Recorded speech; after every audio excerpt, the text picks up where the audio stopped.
반포원 예식장에서 경제와 안보, 문화예술 부분에 대한 토론회를 개최합니다.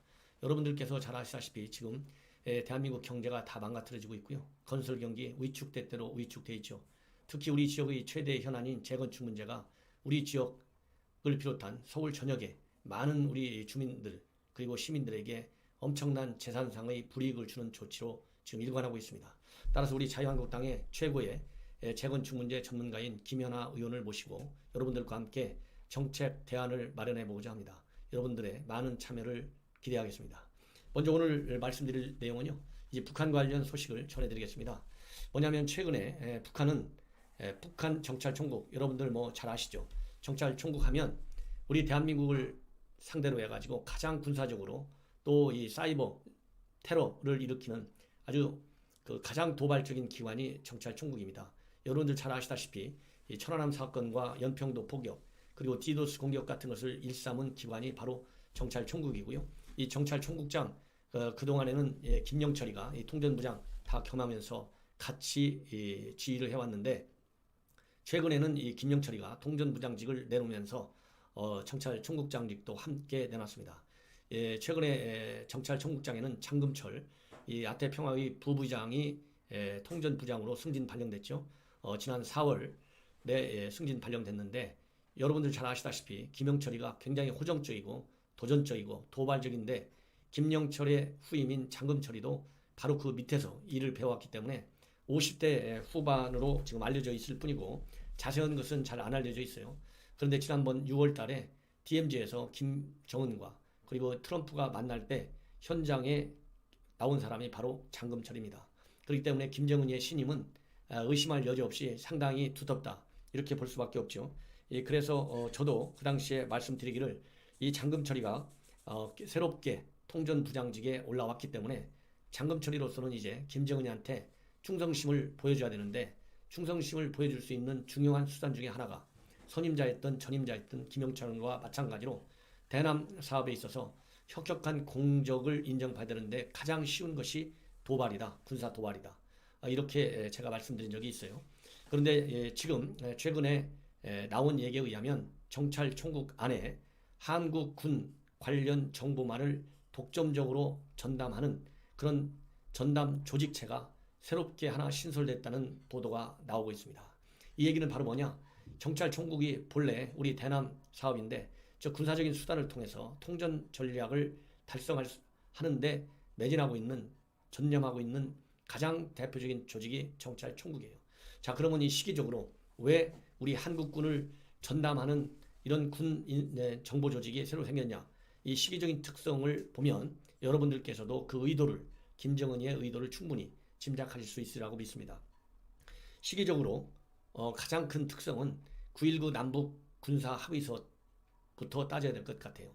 세 차례의 남북 정상회담을 통해서 현재 기본적으로 북한에 대한 우리 한국 내에서의 주적 개념이 군에서 없어졌어요. 그리고 우리 국민들도 막연하게 김정은이에 대한 환상에서 완전히 빠져 있지는 않습니다. 특히 우리 국민들이 진보 대 보수로 좌 대 우로 이렇게 양분되다 보니까요. 지금 현재 좌파 진영, 진보 진영의 국민들은 김정은이를 적으로 보지 않아요. 다행히 우리 우파 세력들은 여전히 김정은이는 대한민국을 정부 전복, 즉 적화 통일을, 통전 전략을, 특히 군사적인 수단을 통해서 하려고 하는 그러한 김정은이라는데 믿음을 확실하게 갖고 있고 그러한 수단의 하나로 이 핵미사일, 비대칭 전력, 생화학무기 이런 걸 언제든지 쓸 수 있다. 그렇게 보고 있어요. 이런 상황에서 김정은이가 9.19 남북 군사 합의를 통해서 사실상 무장 해제 수준에 들어간 것 아니겠습니까? 우리 군에서 주적 개념이 없어진 거하고 9.19 남북 군사 합의가 채택된 거하고는 맥락을 같이 합니다. 쉽게 얘기해서 김정은이가 볼 때 우리 한국 내에 통전 전략을 말하자면 강력히 추진할 수 있는 혁명 분위기, 혁명 역량이 우리 남반부, 남조선 내에서 상당히 고조되고 있는 고조기로 보고 있는 것이에요.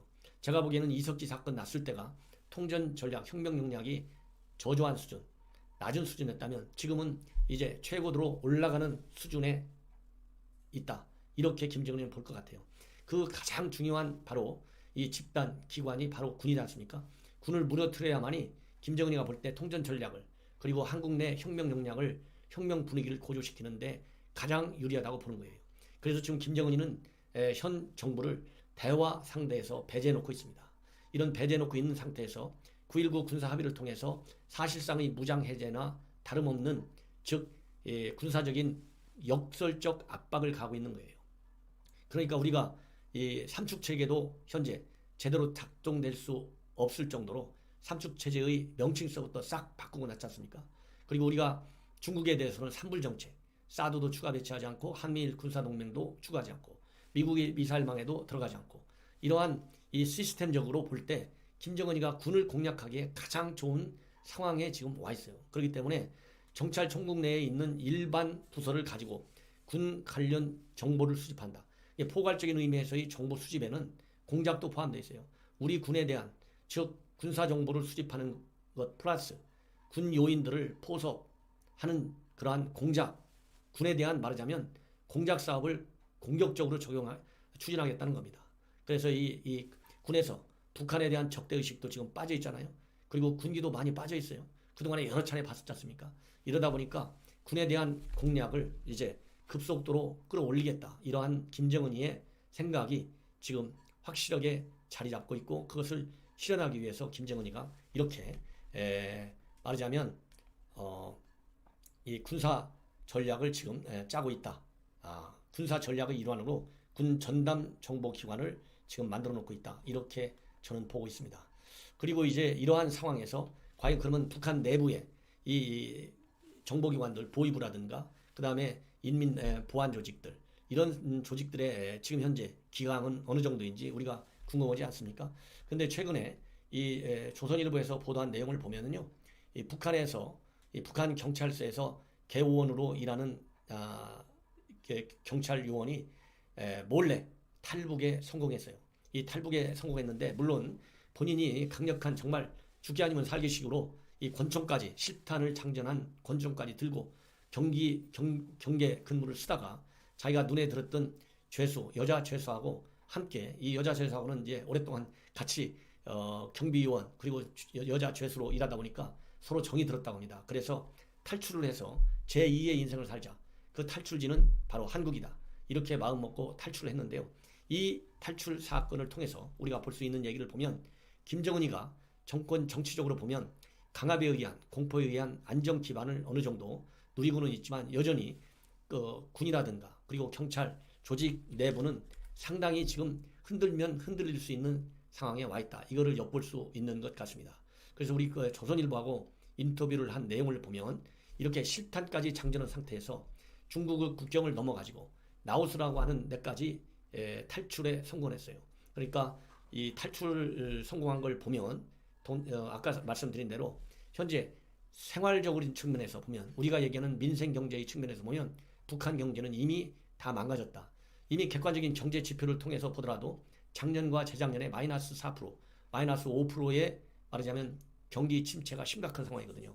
이런 상황이기 때문에 먹고 살기가 굉장히 어려운 거 말씀드릴 필요가 없잖아요. 옥수수 밥으로 때우기도 힘들다는 거예요.